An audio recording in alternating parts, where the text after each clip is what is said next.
من أراد الله له الحياة فإنه يسلم حتى في بلاد الكفر.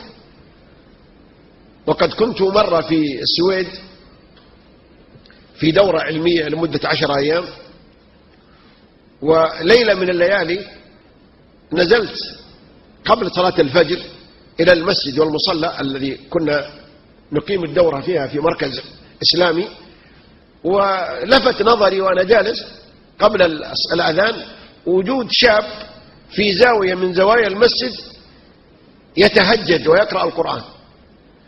فلما انتهى وأذن جاء وجلس جنبي فتعرفت عليه، وجدته مهندس من السويد ويتكلم العربية يعني صعوبة. فسألته كيف أسلمت؟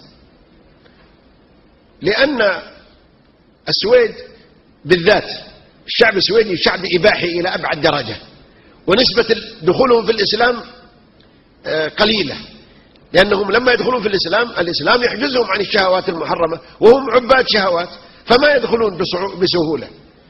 هذا الشاب مهندس وفي مقتبل العمر، في عمر 25 سنة. قلت كيف دخلت في الإسلام؟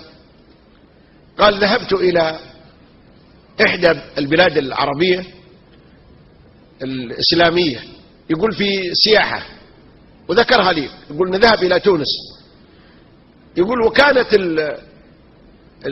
المشرفة على السياحة اللي كانت مكلفة بالإرشاد، مرشدة سياحية فتاة، يقول وكانت تؤدي دورها بطريقة يعني جيدة ومخلصة، وفي نفس الوقت تحتفظ أيضا بكيانها كإنسانة لها مبدأ.